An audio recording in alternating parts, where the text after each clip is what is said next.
Fred fra Gud vor Far og Herren Jesus Kristus. Lad os alle bede. Gud, barmhjertige Far, tak for livet, troen og håbet. Du er så nær, en hånd i mørket, et ord i tavsheden. Vi beder dig, gå med din opstandelse ind i alle dødens mørke sprækker, så vi får tillid til, at ingen lever eller dør kun for sig selv. Lad Lars' liv stå i dit lys, så I ser, hvad I savner, den gave han var, alt det I delte med ham. Hold os i live og rejs os fra døden i troen på nye dage. Du som med din elskede søn lever og råder i Helligåndens enhed, en sand Gud fra evighed og til evighed. Amen. Ved Lars Munk Sørensens begravelse skal vi høre et enkelt vers, som står skrevet i Johannes evangeliet. Jeg læser fra kapitel 8, vers 12, og jeg vil gerne bede jer om at rejse jer lidt. Atter talte Jesus til og sagde, jeg er verdens lys. Den, der følger mig, skal aldrig vandre i mørket, men have livets lys. Amen. Og lad os bekende over Kristi tro. Vi forsager djævlen og alle hans gerninger og alt hans væsen. Vi tror på en Fader, den heltiges, himlens og jordens skaber.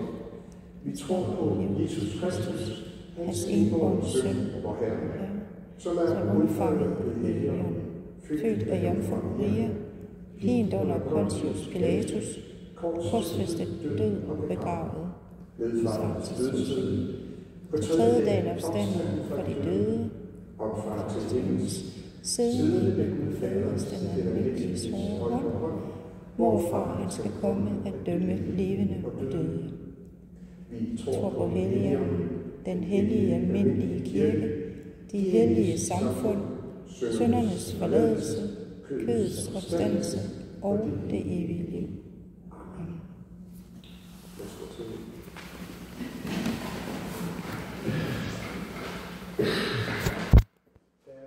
Der er et billede, jeg kom i tanke om efter min samtale med Lars' fætter på Erik. Billedet hedder Light of the World, altså verdens lys, og er malet af prærafaelitten William Pullman Hunt. Det kan stadigvæk ses den dag i dag i kapellet ved Keble College i Oxford. Billedet forestiller Kristus i fuld kongelig dragt med tornekrone og glorie.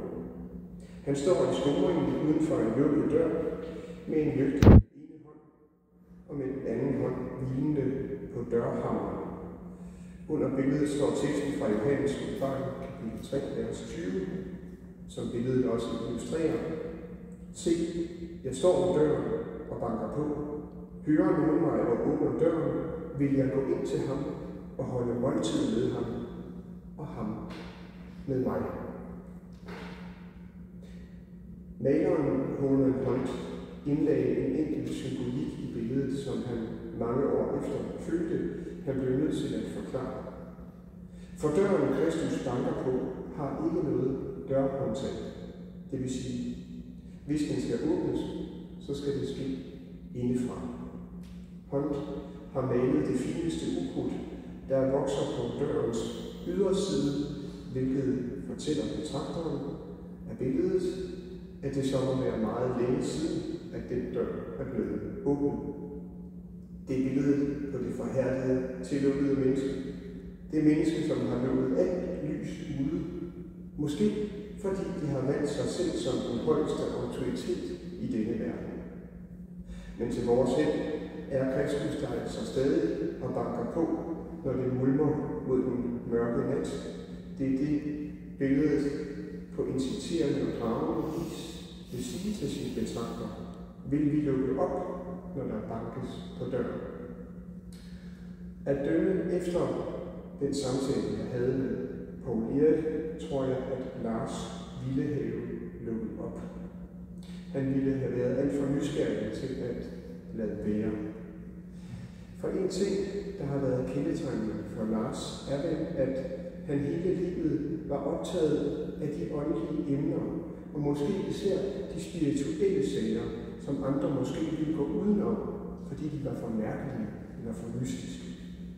Han var en søgende, videbegærlig sjæl med en stærk, kreativ og skabende over.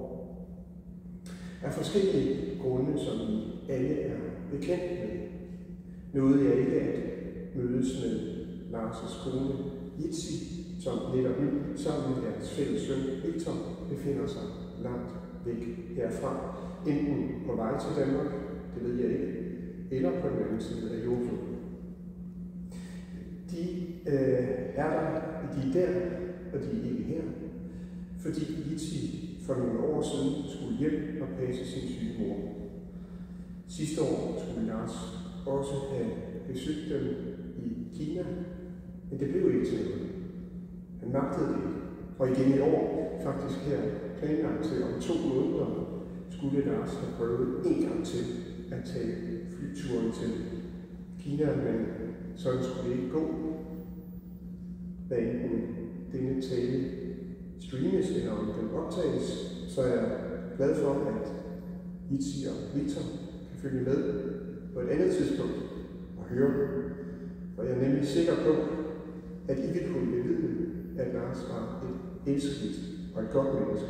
Han elskede jer, og han savnede sin søn Victor, selvom vi var i ugentlig kontakt online.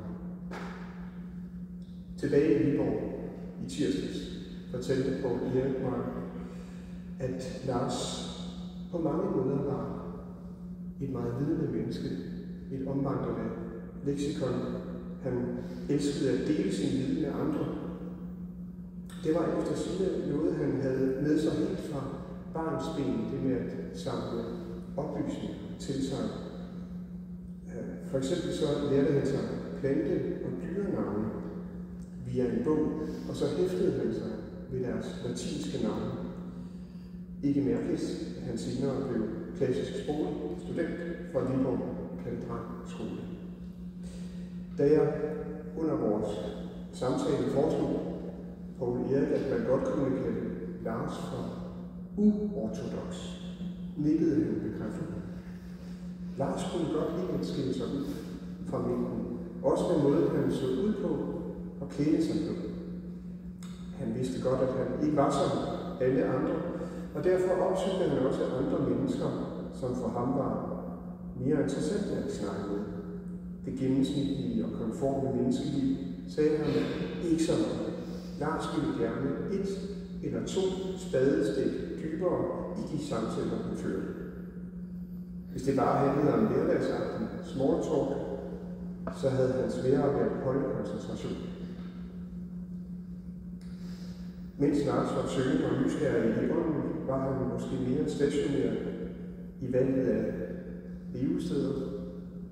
Jeg ved godt, at han rejste en del efter sine endte eksamener, men alligevel, der hvor han blev født og vokset op, nemlig i Viborg og på Nørre Møllevej, der vendte han i hvert fald tilbage senere i livet, nogle år efter de færdiggjorte studier i etnografi og teologi. Som cand.theol synes de fleste nok, at en levevej som præst lå lige til højre benet, men blot fordi man har en embedseksamen og stor viden om åndelige ting, så er det ikke sikkert, at man er egnet til arbejde som sognepræst.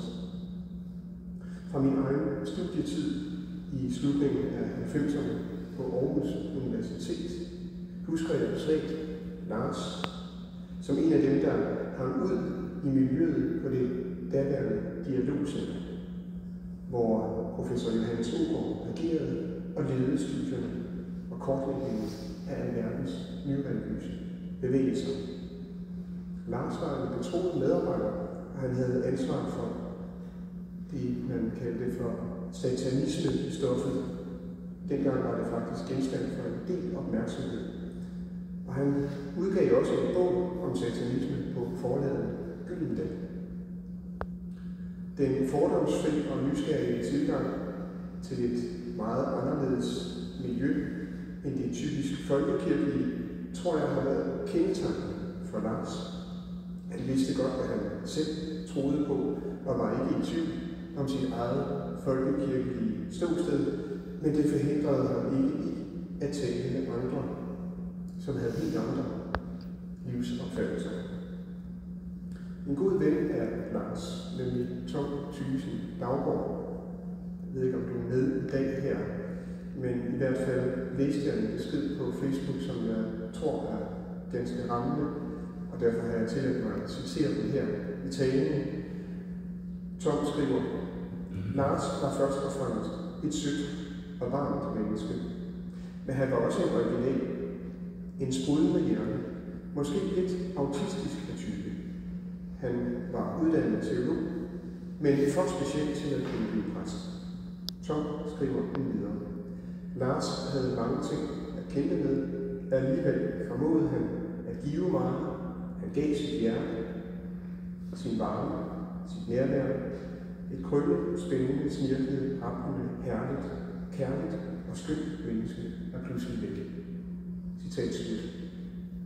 Og sådan tror jeg, at Lars var, og sådan er livet vel også ufatteligt, skrøbeligt, og derfor også uendelig værdifuldt. Vi ved ikke så meget om, hvordan eller hvorfor Lars døde, andet end at han pludselig faldt om uden for sit hus i Viborg. Svarene på de spørgsmål kommer måske senere, men det ændrer ikke på det faktum, at Lars ikke er her mere.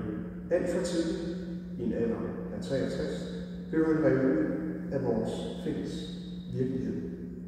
Sorg over hans fravær trænger sig på, og kan ikke undgå at præge mange af jer i den kommende tid. Som efterladt har man groft sagt 3 steder, man kan vende sig mod for at finde trøst. Man kan vende sig mod minderne, som vi nu har i overflod fra alle de gange, hvor jeres veje har krydset Lars' veje. Nogle af minderne har sikkert været mørke, for Lars havde, ligesom alle andre mennesker, mørke i sig. Men de fleste minder må have været sjove og lyse, og det er dem, I skal huske at sige tak for. For det er også en grund til at holde begravelse. Det er for at huske på afdøde med tak. Og den tak kan man så rette videre til familien, til vennerne, som har kendt Lars, og som måske kan huske ting fra perioder af hans liv, hvor I havde mindre kontakt med ham. De andre, hvad end det er familie eller venner, er således også en støtte, når livets skrøbelighed åbenbares med så stor tydelighed.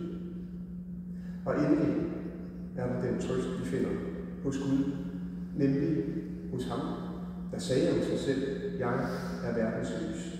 Den, der følger mig, skal aldrig vandre i mørket, men have livets lys.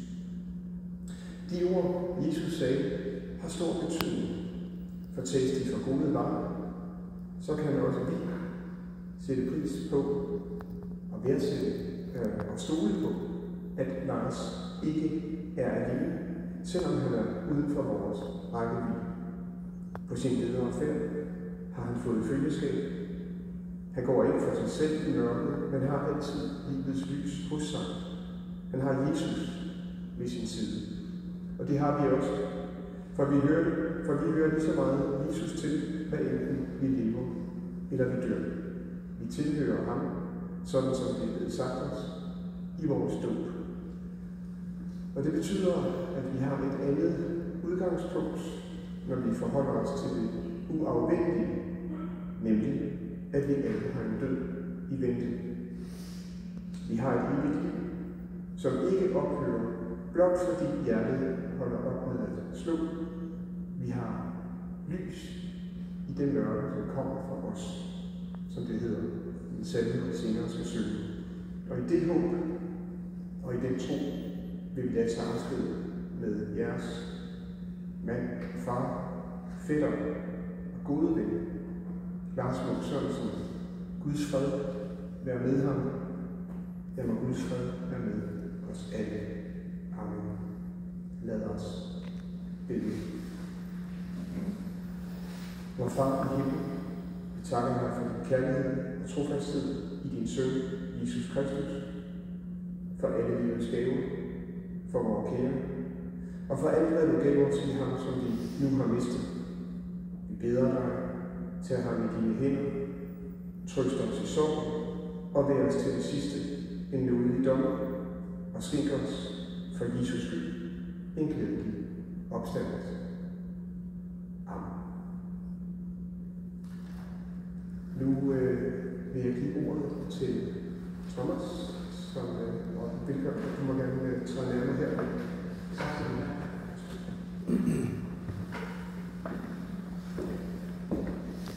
Lars, gamle ven, jeg savner dig. Jeg prøvede at ringe til dig den dag, du døde. Du tog ikke telefonen. Nu er du væk, og du kom ikke til Kina. Ned til Victor. Verden er mindre uden dig. Mindre polemisk.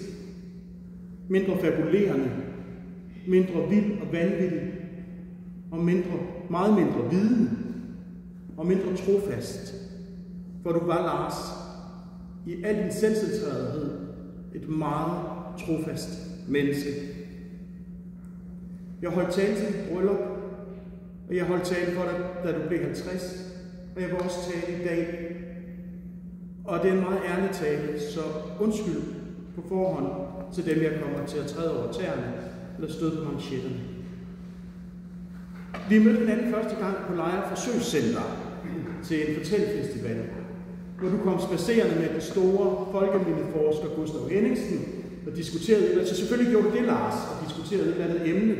Og du fik øje på mig og min søster Line, og du hyrede os uden at blinke som nattevagter, for du var åbenbart leder af kirken. Og sammen arresterede vi festivalens hovednavn og truede med at smide ham i offermosen. Du var crazy, Lars. Hvor du kom, der sprang eventyr og historier op omkring dig. Når jeg ser dig gennem litteraturen, så er du selvfølgelig Peter Pan. Drengen, der ikke vil være voksen. Men først og fremmest er du Tusse fra vinden i piletræerne. Den kaotiske og altid foranderlige Tusse. Den ustyrlige trickster. Og jeg er så en blanding af den beundrende og søde muldvarp og den strenge moraliserende grævling. Og jeg har aldrig sagt det til dig, Lars. Ikke for at jeg godt er ked af det. Tværtimod, for jeg kan opmuntre dig. Du var et usædvanligt menneske, Lars. Jeg tror aldrig, jeg har kendt et menneske med dit intellekt. Du var genial, Lars. Du havde så mange og så store talenter. Desværre var talentet for at selvsabotere et af dem. Du underviste på universitetet. Du skrev en lærebog. Du underviste på sygeplejeskolen i filosofi. Du engagerede dig i politik og i socialt frivilligt arbejde. Du underviste i historiefortælling. Alt sammen for at få den anerkendelse.